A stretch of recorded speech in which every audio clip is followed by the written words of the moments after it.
오늘 아침 신문 보겠습니다. 세계적 투자가인 로저스 홀딩스의 짐 로저스 회장이 김정은 북한 국무위원장의 초청으로 다음 달 북한을 방문한다고 합니다. 경향신문 1면입니다. 로저스 회장은 대북 투자론을 강조해온 인물로 최근 언론 인터뷰에서 전 재산을 북한에 투자하고 싶다는 말을 하기도 했습니다.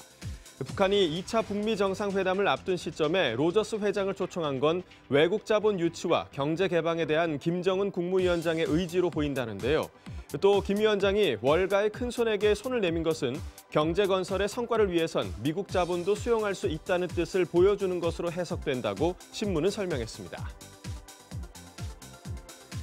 그간 정치권에선 3.1운동 100주년이라는 상징성과 문재인 정부 집권 3년차 국민 통합 차원에서 이번 3.1절 대통령 특별사면에 여야를 포괄하는 유력 정치인이 다수 포함되지 않겠느냐는 관측이 적지 않았는데요. 이에 대해 중앙일보는 특별사면 대상에 정치권 인사는 배제될 것이라고 보도했습니다. 반면 시위사범과 경제사범 등 특사범위가 다소 넓어질 것이란 전망이 나오고 있는데 실제로 법무부가 지난달 일선 검찰청에 공문을 보내 사드 반대 집회 등 6개 시위로 처벌받은 사람에 대한 파악을 요청했다고 합니다. 조선일보는 서울 내부순환로 땅 밑으로 강북을 좌우로 다니는 강북순환선이 생긴다고 보도했습니다. 오는 2021년 착공 예정으로 양천구 목동에서 시작해 동대문구 청량리까지 이어지는 총 24.8km 구간에 약 15개 역, 특히 기존 노선과 환승하는 역이 다수 들어설 계획이라는데요. 때문에 강북선이 개통되면 지하철 접근이 어려웠던 서대문구와 성북구, 종로구 북부의 대중교통 접근성이 높아질 전망이라고 합니다. 페트병을 재활용하려면 몸통에서 라벨을 떼내야 하죠. 이 때문에 접착제를 사용하지 않고 절취선을 따라 라벨을 벗길 수 있는 제품들이 소비자들에게 좋은 반응을 얻고 있는데요.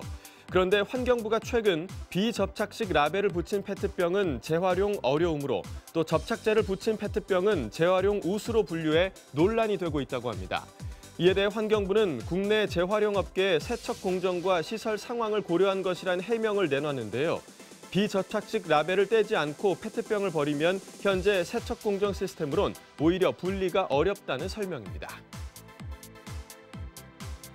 행정안전부가 지난달 21일부터 이달 10일까지 공중화장실 5만여 곳에 대해 불법 촬영 카메라, 이른바 몰카 설치 여부를 점검했다고 합니다. 단속 결과 적발 건수는 0건, 하지만 협조 지시가 전달되지 않거나 현장 점검이 제대로 이루어지지 않아서 한 건도 나오지 않은 게 당연하다는 반응이 나오고 있는데요. 불법 촬영 카메라는 대부분 남녀가 같이 들어갈 수 있는 민간 화장실에 설치되는데 공중 화장실만 점검하고 공중 화장실 확인을 청소 도우미에게 떠맡기기도 해 단속의 실효성이 의문이라는 지적입니다. 한 만취 승객이 택시기사를 무차별 구타해 뇌출혈 상태에 빠뜨렸다는 보도가 전해진 가운데 한 통계에 따르면 택시기사 3명 가운데 1명꼴로 승객의 언어폭력을 경험했다고 합니다. 신체적 폭력 경험도 6.1%나 됐다는데요.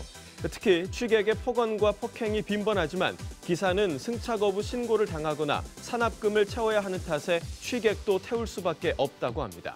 지금까지 아침신문 살펴봤습니다.